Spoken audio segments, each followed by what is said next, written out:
So the free healthy nursery meals, as I described, has been going for a little while.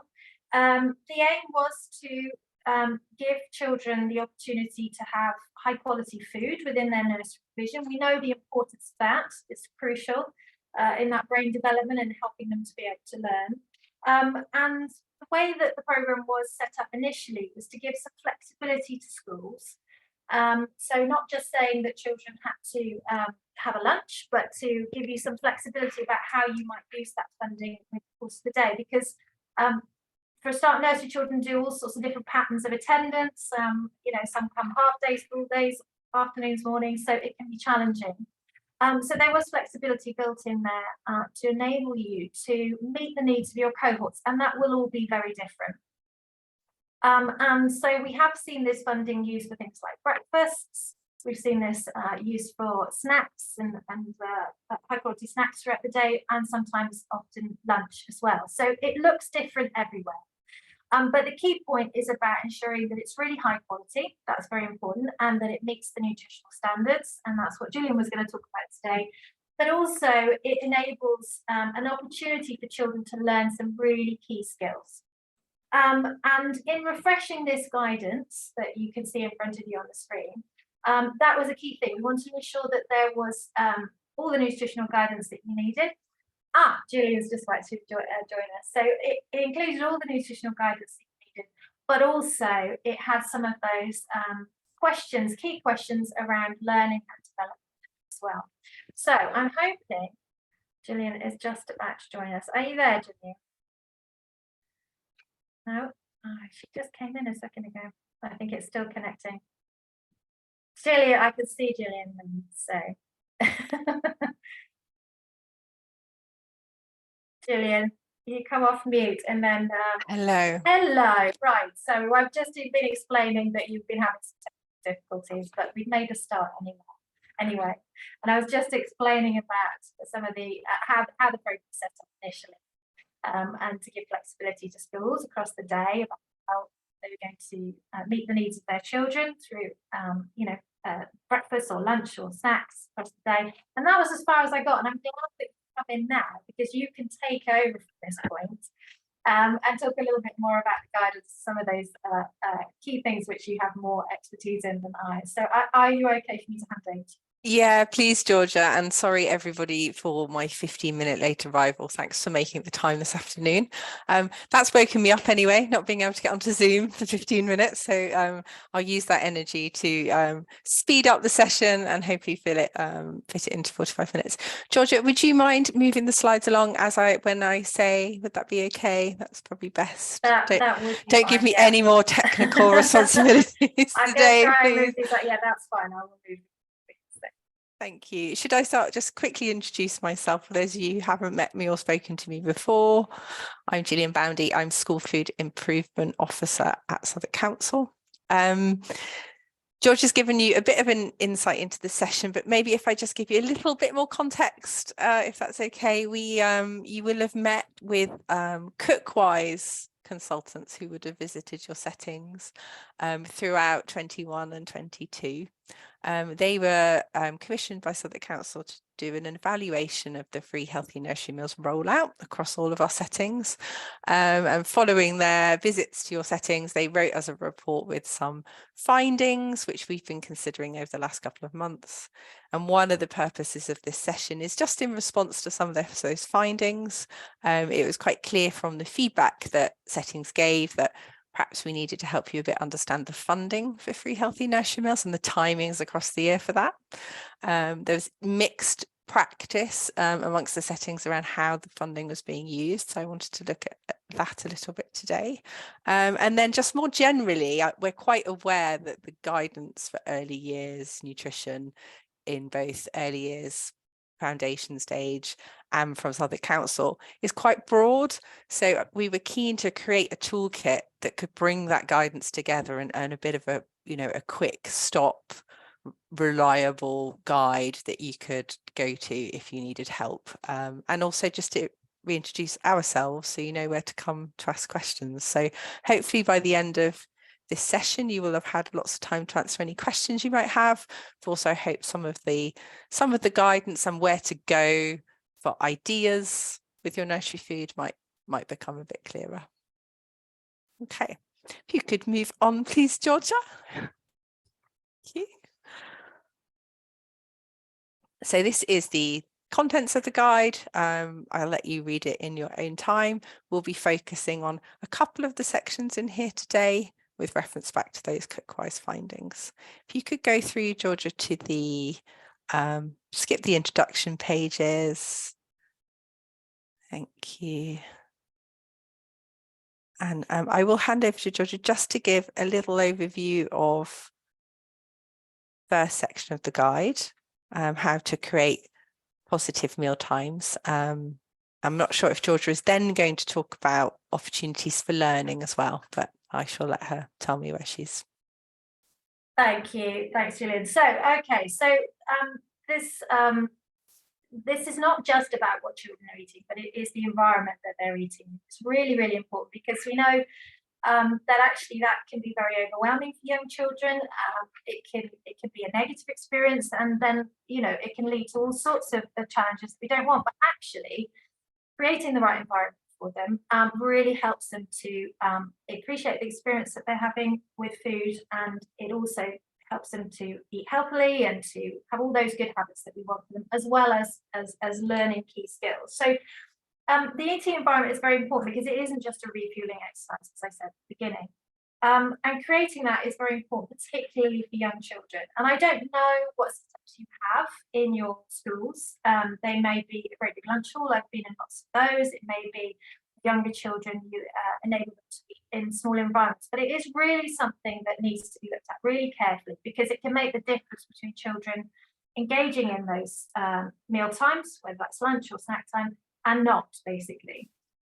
So there are lots of tools that you can use. There's a fantastic tool called the ECHA's audit, which enables you to audit all sorts of different parts of your provision, but routines around food is one part of that. And it's a really good way of stepping back and having a look at the environment that's there for children, because as adults we can sometimes be very focused on the routine of it and making sure that everybody's got a tray and everybody's got the cups and glasses and they move through quickly. And I know the logistics around food can sometimes be really challenging, but actually to experience that and to make that a positive experience, we need to step back and we need to really look like what that might be like for a child in your setting.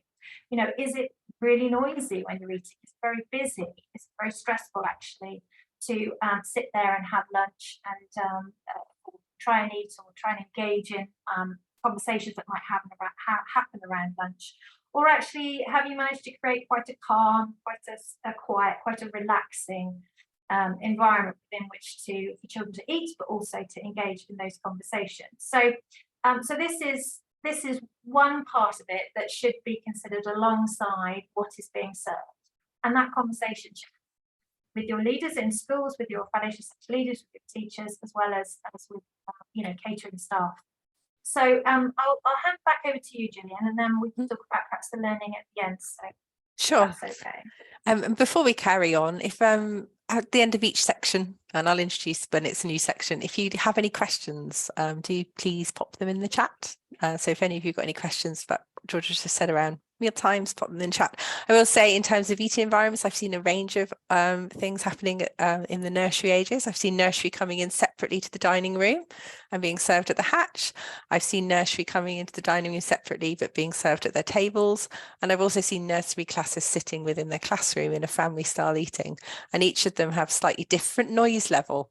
So I would say perhaps bringing the nursery food into the classroom, if that's possible in your setting, does seem to be a little bit quieter and a little calmer for those younger children.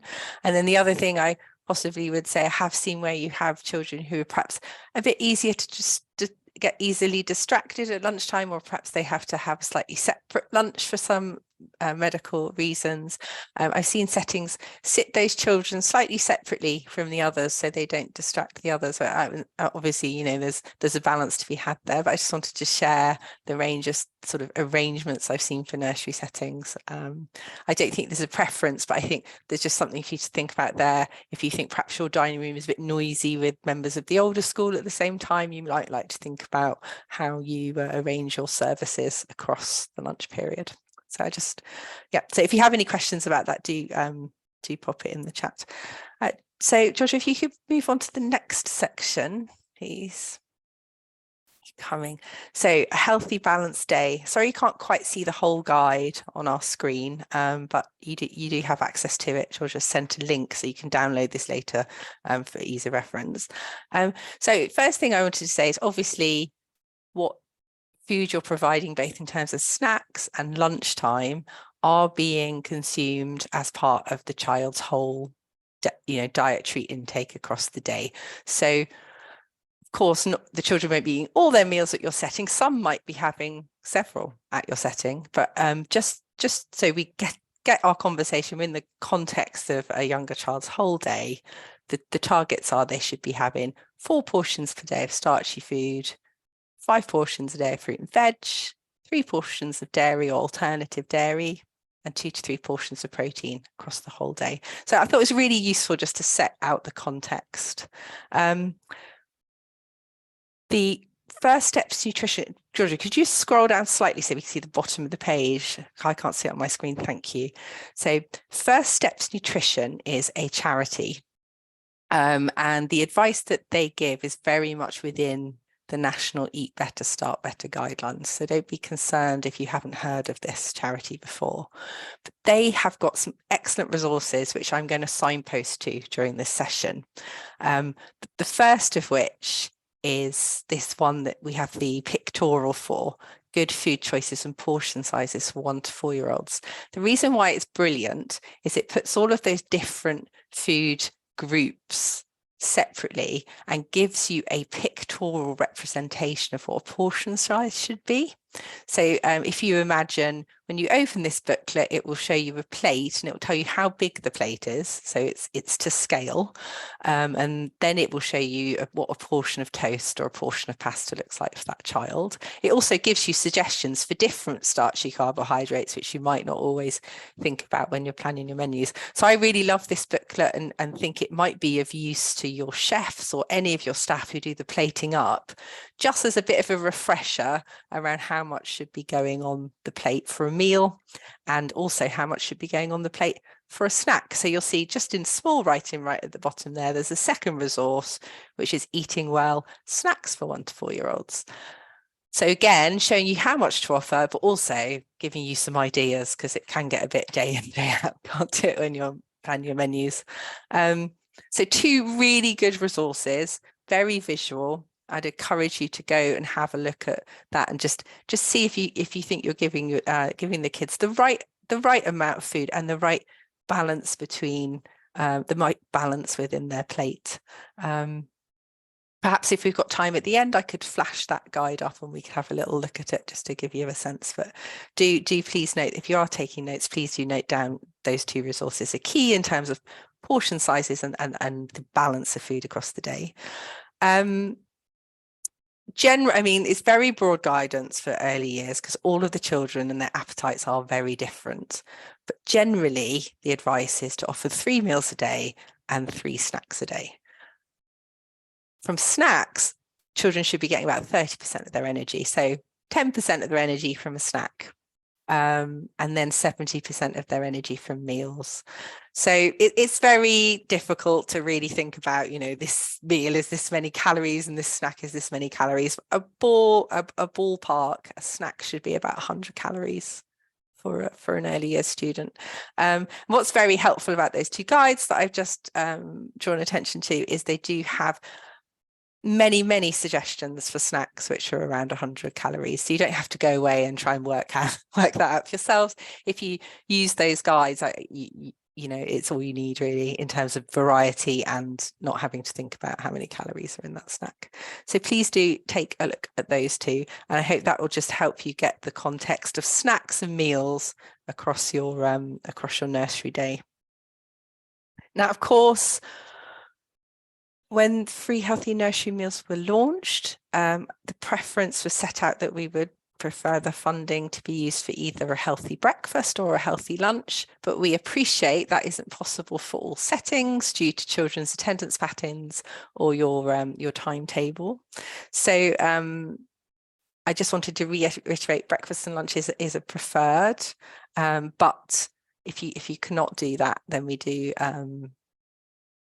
understand that you might use the funding for just snacks, or what we call a substantial snack meal.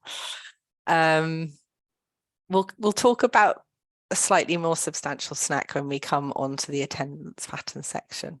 But just at this stage, just to reiterate, our preference would be a healthy breakfast or a healthy lunch. Next page, please, Georgia. Thank you. So this page just recaps on what a healthy breakfast would look like, a practical healthy breakfast for a nursery setting, and also some main course guidelines for the lunches that you serve if you are serving lunch at your setting. Now, again, just to remind you, for both of those types of meal, the two guides that I've mentioned just before from First Steps Nutrition, there's lots of examples of breakfasts and lunches you could be serving.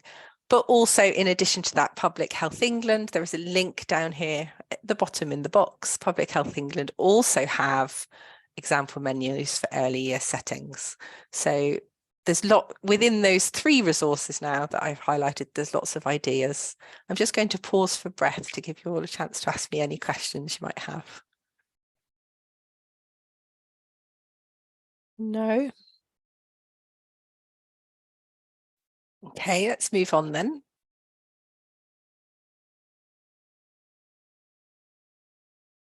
And keep going. That's just a recap of what I've said.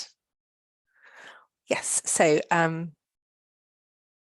sugar reduction. So this here is just, we tried in this, sorry, stalling it. In this page, I've tried to just bring out common pitfalls that are easy to fall into, that I have observed in a few of the school and nursery settings I've been to. So if you'll bear with me, our dessert policy does stipulate that any tinned fruit that we serve is from a tin that is tinned with fruit juice rather than any sugar or syrup. So if you could just pay attention when you're ordering your tinned fruit.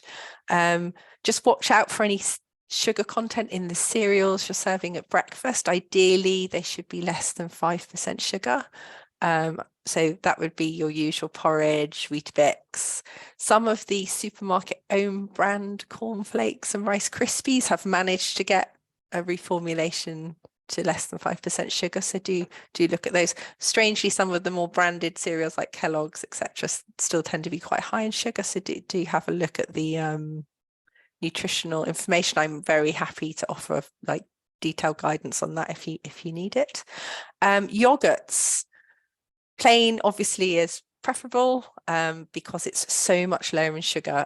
Don't fall into the trap of low-fat yogurt, flavored low-fat yogurts. They tend to be quite high in sugar. So do have a look at what yogurts you're serving with the fruit and at snack time. Likewise, your tinned beans can be quite sugary, so there are reduced salt and sugar versions available. So have a look and see if you have some of those on your food service catalogues. And then I think it goes without saying that snacks and for mealtime, any high fat processed meat products with pastry, so I'm thinking croissants, sausage rolls, crisps, salty crackers, they really should be consumed in moderation and shouldn't be a regular appearance on the snack or the lunchtime menus. So just a little bit of a recap on how to watch for sugar and just pay attention to the salt and fat levels that are in the carbohydrate and the snack products you're serving. And then another one that's not immediately obvious, which I haven't mentioned, is maybe try to just offer dried fruit with a meal rather than as a snack. It is obviously a box of raisins is a really handy snack to hand out, but it tends to have the same effect on teeth as Haribo because the sugar will sit on the teeth throughout the day. So if you serve it with a porridge or with a hot pudding, it has a much lower impact on children's dental hygiene. Shall pause for breath again. Georgia, next slide, please. I don't think we need to linger over this one, just to remind you that Southwark Council has signed up to be a water-only borough. So in our nursery settings, we should only be serving milk and water, so no cordials or fruit juices, please. Ideally, that would also be the standard that you would hold a packed lunch to as well. So for the packed lunches that come into your settings, which we'll talk about in a moment, I think the water only policy should be reflected within that packed lunch policy. I think don't need to linger on that, just a reminder. So I appreciate that it can be challenging with your parent communities to discourage them to bring a packed lunch, and also perhaps some of your attendance patterns, your children's attendance patterns mean that a packed lunch is necessary, or the child has dietary requirements that you can't accommodate. So I think there has to be room for packed lunch, but obviously if it's unavoidable, ideally all the children would be eating the hot lunches you serve. But I wanted to just draw your attention to two things. Some broad rules there, what should go into a packed lunch, which you can share with parents, or even better, there is a link again, First Steps Nutrition supplied the link, a packed lunch guide, which you could easily share with parents, and it also gives parents lots of ideas of what to put in the lunch. So I had a read through, and I think I would have found it quite helpful when my child was younger and I was promoting packed lunch, but I'd had some ideas. So again, it's very pictorial, and it is culturally appropriate as well. There's a range of packed lunch suggestions from different cultural backgrounds, so hopefully appropriate for your community. Also, in terms of a packed lunch policy, I think there is a link somewhere in this guide, hopefully possibly at the bottom, which yes, right at the bottom, there's a template. It's not Southwark Council's, so pay attention when it on the where it says suggest you bring in juice for a drink, but there is a broad template that you could use to create a packed lunch policy if your setting doesn't have one.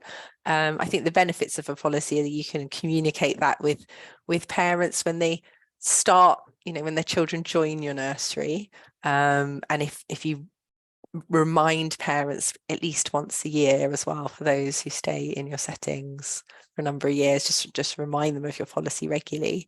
That can be helpful if you do get some substandard packed lunches coming in. Now, from the Cookwise review, we had quite a few photos of some of the lunches that were coming in as packed lunches, and there were some excellent lunches, but there were some really where it was a bit challenging, just a lot of sweet confectionery in wrappers with juice drinks, so very high sugar packed lunches. So I know it's difficult, I know we can't tell parents what to feed their children, but I think a policy does help you frame the conversation around expectations, and can be particularly helpful if you share it with them at the outset of your relationship with them as the children start. Any questions on packed lunches from anybody? No. Next page, please, Georgia. Right. So I've written this slide. I think it's quite intuitive, but I thought it might be helpful. We touched on earlier how the guidance is children have 3 meals, getting 70% of their energy from those 3 meals, and 3 snack times across the whole day. So not just when they're with you, across the whole day, 3 snack times of around 100 calories ish, with a balanced food groups in that snack.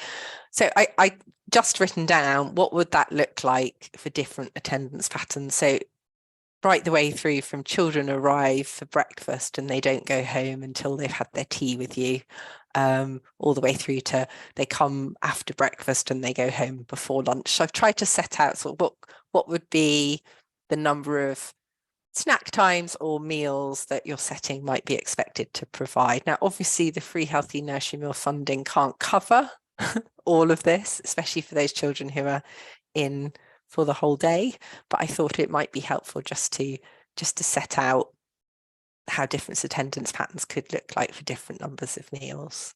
In particular, on this, I would like to draw attention to the two scenarios where the children arrive before, either for breakfast or not, but leave before lunch. Now, the free healthy nursery meals policy does allow for a substantial snack to be given to those children, and the intention for that was to support the families with food security. So in the scenario where the child and the family would benefit from having a decent meal before they leave your setting, the parent can't quite accommodate them staying with you till lunch. But where you feel a light snack with the rest of the group might not be sufficient. So where that's the case, there is room in the policy should you wish to provide a snack that's more than 100 calories. But what's quite important here is you do communicate that with the parents so that they know their child's had quite a largish snack just ahead of either a lunchtime or when they're next, just so they know what their child's eaten and then they can respond in the next meal appropriately. And then likewise, where that is happening, the children who are staying for lunch shouldn't also be offered that snack. So for example, if you're offering a cheese sandwich and a yogurt at 11 o'clock to the children who can't stay for lunch, even though that does sound like a lunch, so don't also offer that to the children who will then be given lunch, because it's just a bit too much, too many meals. Any questions about that? I've tried to think around all of the settings in Southwark and what would be a helpful table for all of you. So I'm not expecting all of these scenarios to be relevant to you all, but I hope that offers some guidance. So light snack, think 100 calories, substantial snack, only if you've agreed it with the parents and the child isn't staying for lunch. Otherwise, give them a full lunch. If they're not staying for lunch, use the funding to give them a full breakfast. I've made that sound very easy, but obviously there'd be lots of planning of the school day to accommodate those different scenarios.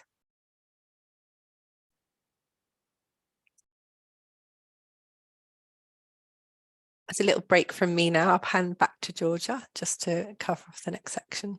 Thank you. So I just pause briefly. So it was quite a lot of information there. I don't know if anybody has any questions. You have the chat function, obviously. So if you do have anything, do put them in there.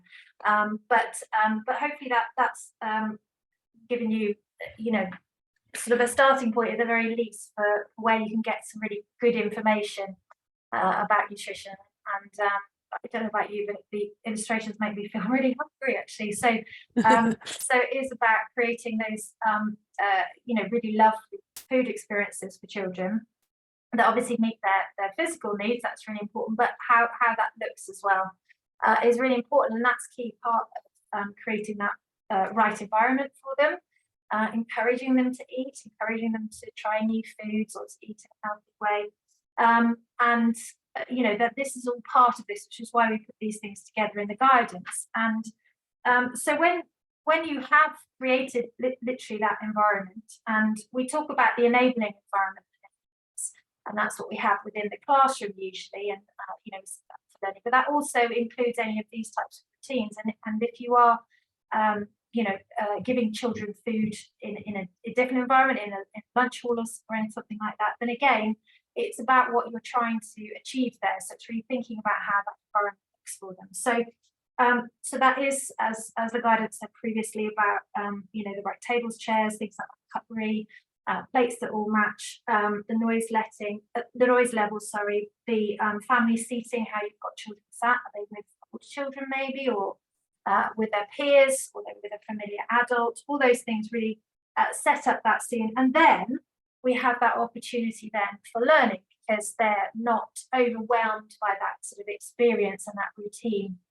that may be a barrier to learning new skills. What we all know, we all work in schools mostly, and time is a premium. It really is. It's really difficult to find time for things, and particularly for learning. You know, squeezing all those things that you need in the day can be quite a challenge. So this is why every bit of time that children spend within the school is an opportunity for learning, and the food routines are no different from that. So it happens everywhere, that learning, and when I often get the opportunity to go in schools and to view the learning that's happening, and I really enjoy coming in for lunch times or snack times, because it really does give me an opportunity to see children practicing some really key skills actually. And in the early years, we know that the prime areas are important. Children have to have those in place to be able to succeed and learn really well in all the others, and that's communication and language, and personal, social, emotional, and physical development as well. Those two first ones are really key, and the communication language, without that, children are not going to be able to succeed, and personal, social as well, and food routines, and those opportunities to be sociable, those opportunities to chat, those opportunities to listen and engage in conversations, learn new things, help your understanding, are all there amongst those food routines such as snack time. I used to really enjoy snack time when I was teaching. It was an opportunity I chose to use that time for reading stories with the children, listen whilst they're eating. But it's entirely up to you, and it will very much depend on the cohort that you have. So on this page here, you will see that there are some key questions that you can ask yourselves. And that's firstly focus on what are the needs of your children and what skills do you want them to learn, because they will be different depending on the school you're in and the cohort that you have. So they won't be the same as necessarily the school down the road. So you really need to ask yourself, maybe they haven't had those opportunities for being social with each other and sharing food or chatting. So that's a really important place to start. And then asking yourself about those routines that you have. There is no right way to do it. You know, that could be through the lunch in the hall, or it could be through snack time in the classroom, or whatever. But it is looking at how those routines can provide opportunities for developing those key skills. And that's where you'd be looking at the environment, creating that positive environment to enable them then to practice some of those key skills. So, for example, very simply, if you want children to be engaging in conversations, then they need to be able to hear each other. And if they're sat at great big tables and the environment's really noisy, that's not going to help. And then really thinking about the impact of those routines are on those children and on those learning aims. Are you achieving what you want to? Go in and have a look and see. And I mentioned the ECHAs, which is the environment rating scale tool. And then you can see there's a link at the top right-hand side here for that. And that will give you an opportunity to step back and really look at the learning opportunities that happen within those environments, because this should be part of your curriculum. For those of you who deal with the teaching in your schools, we talk a lot about curriculum at the moment, and those routines can be written into that curriculum. So they're not a separate time when nothing's happening. They can be part of that, and you can talk about those ambitions for your children and how you're giving them those opportunities, and that includes those opportunities that we have when we are sharing food and eating food and engaging in those really social activities. So that's some guidance there, and my team are also on hand. You've got a couple of them on the call today, the Elias team.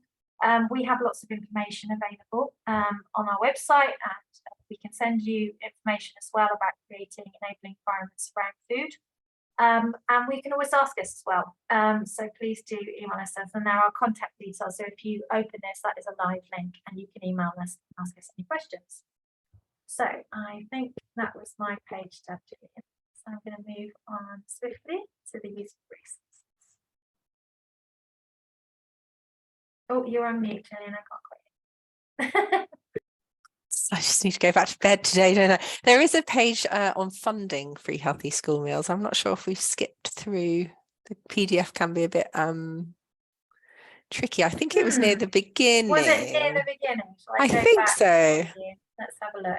I wanted to cover this off because I know we had a lot of questions. Introduction is funding. There it is. Hiding in in introduction. So I appreciate quite a few of you might have questions about funding. So I'm going to try and give you the highlights. So For nursery classes within school settings, free healthy nursery meals funding has not changed. It's still at £1.40 a plate. For full maintained nursery settings, the funding since September 22 has been at £1.78 a plate. The disparity is because the maintained nursery settings will not have a funding uplift to their kitchen that the free healthy school meals, school settings have had in September. So we are trying to give a little more parity to the fixed costs you're running in your kitchen by increasing the maintained nursery settings. I appreciate it's not a lot of money, but they are the rates that we are funding in 2022. You will find out in March from Hayden in Schools Finance through his grant estimator spreadsheet. If you're not familiar with this spreadsheet, do reach out to myself and Hayden after the session. That will tell you what your estimation is for the financial year 23-24, so starting from April, and it will reflect that increase in funding for the maintained nurseries. That money will be paid in May and September in 2 equal instalments, and I am unsure about the word equal, so let's just say in 2 instalments, broadly equal. For the maintained nurseries who saw that funding uplift in September 22, we did make an additional payment to you in December, around mid-December, just for the month September to March, so for half of the year. So you should have received that payment. So that's where all the cash, when all the cash is coming in, and then March for when you find out what your forecasted income is. And then to put this into funding per week on the slide you're looking at here, I've demonstrated the difference in the funding levels for children who are on 15 hours or whether they're entitled to 30 hours, and what that means for school-based nursery classes versus maintained nurseries. So I hope that helps answer some of the questions around how much money have we got, is Southwark Council contributing to free healthy nursery meals. Is there any questions about funding?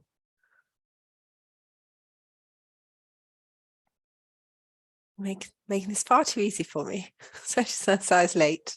No. Okay. And then Georgia, if you could then just go to the end of the back to useful resources. Yes.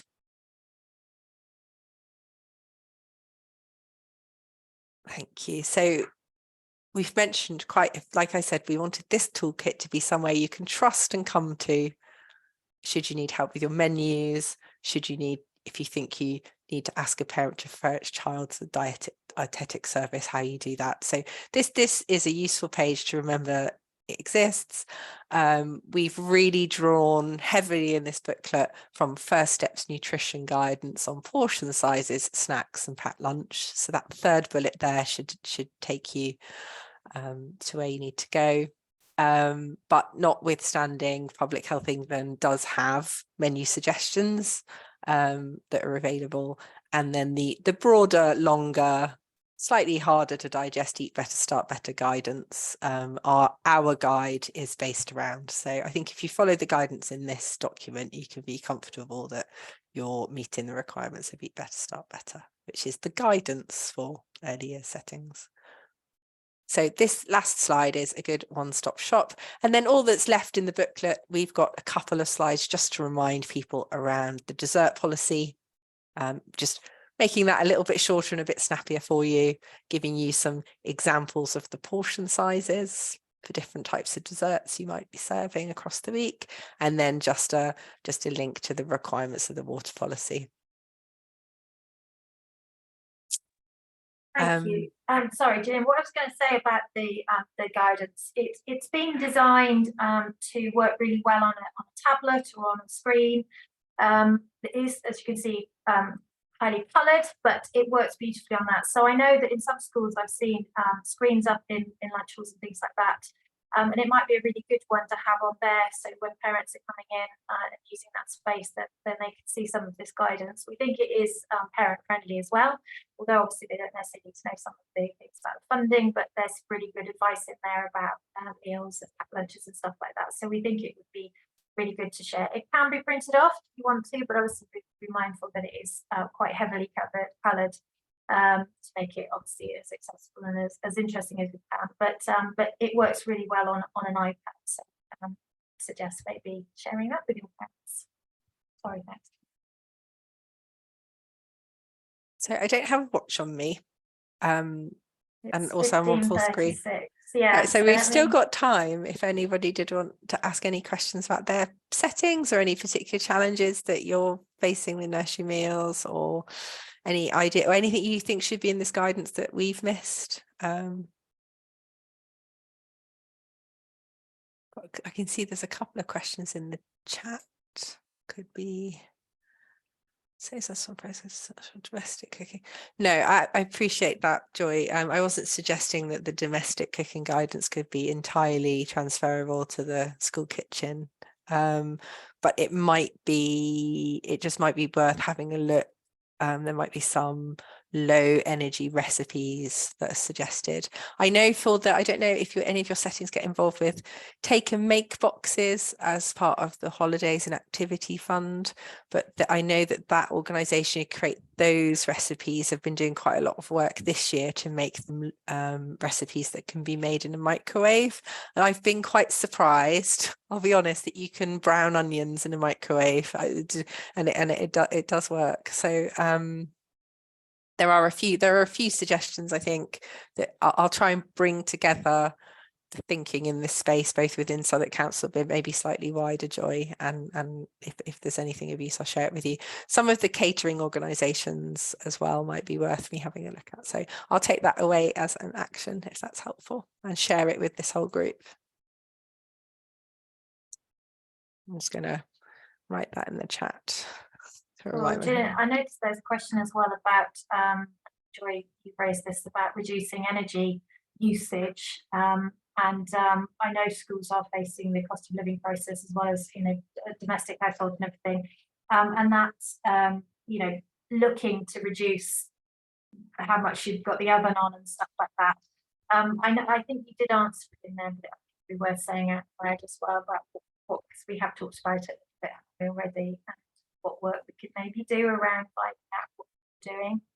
Yeah, I think so. I think looking at alternative methods of cooking the same recipes, maybe also just looking at the number of times you use like an oven baked recipe versus something that's maybe made on a hob.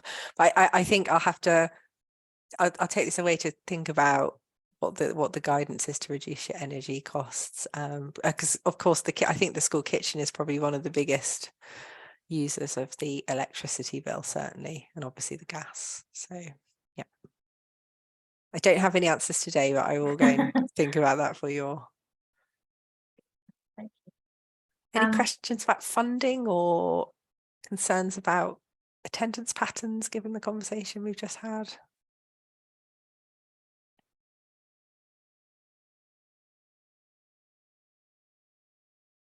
No. Would it be useful to show some of the resources that we've signposted to during this session, Georgia, while we've got 10 minutes left, just so I can give people a sense of? Yeah, I think that would be really helpful. The Eat Better, Start Better guide in particular, I think, because that's one that gets mentioned quite a lot, isn't it? Do you want me to find that, or can you? I've actually got them all open. If you enable my screen sharing, I will. I'll let you have that. So I was more prepared than being 15 minutes late looks. Right, okay, you should be able to check this. Brilliant. So let's have a look. What have I got in my magic box? Okay.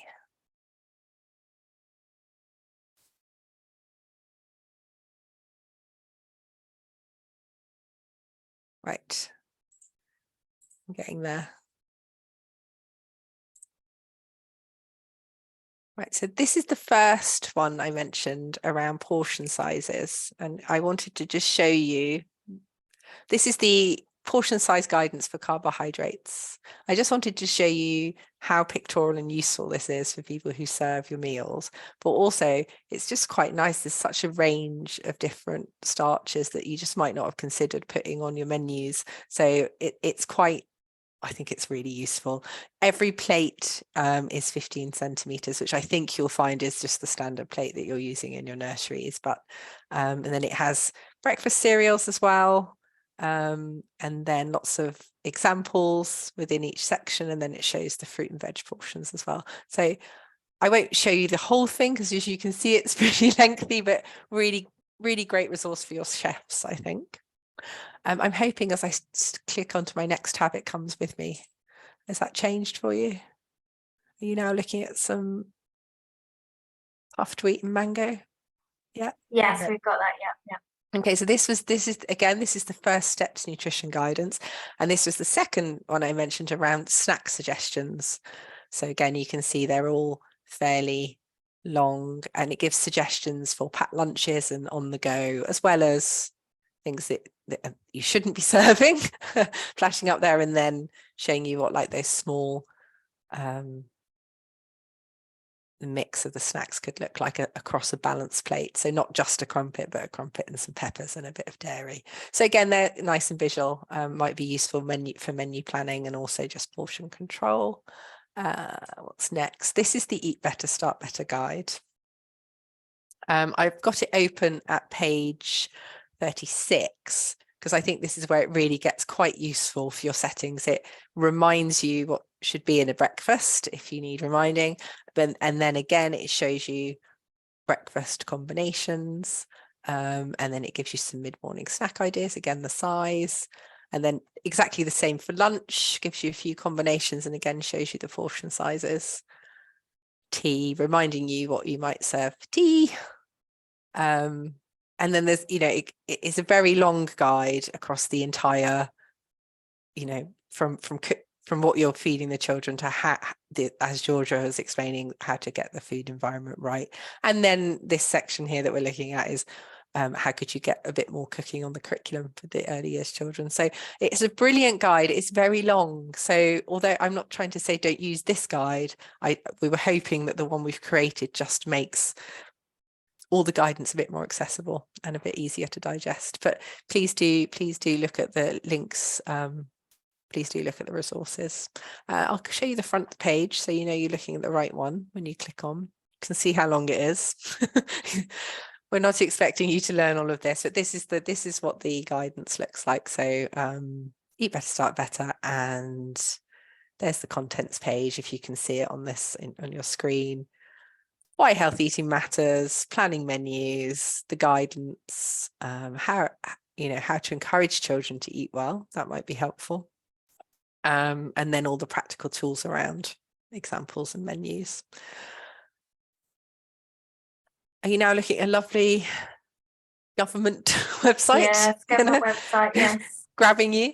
This link is the Public Health England, as was guidance on menu ideas for earlier settings. Part 2 is probably the most useful. Again, I mean, it's not quite as visual, this one. So although it's government recommended, it's a bit dry. So there we go. Some pretty standard examples of what to have for lunch. I think the First Steps Nutrition guidance is a bit more helpful. Packed lunch guidance we mentioned. This is the First Steps Nutrition packed lunch guidance, and again it's got lots of examples you could share with your parents around what should be in a lunchbox. And there's one that really might resonate with Southwark, some jollof, but some pizzas, but looking nice and balanced across the day. You got the dried fruit there as part of a meal. So I think this guidance right at the top has a nice table, if I can find it, of what should be in a packed lunchbox, which I think you could steal, put on the wall if you wanted to, or on the screen, as Georgia mentioned. Where is the guide? There was a box. How to pack a packed lunch. Choosing a box. It goes right to the beginning. actually this will be out of date now, but some sense of how expensive the lunches are. Where's my useful table? Here we are. That's the table I'm looking for. Page 14. This is quite helpful, I think. Put on parents' fridges, maybe. And what else could we got? Last but not least, Food Standards Agency did issue some food safety guidance for feeding under 5-year-olds. So this is the last piece of government guidance to be aware of. Specific, and you will find that it's linked in our document, but you will find I have gone straight to food and drinks to avoid, and there is a list in terms of for choking guidance. Sorry, hang on, I'm lying to you. There was some choking guidance. I just had it open in the right here, in the right place. I'm going mad.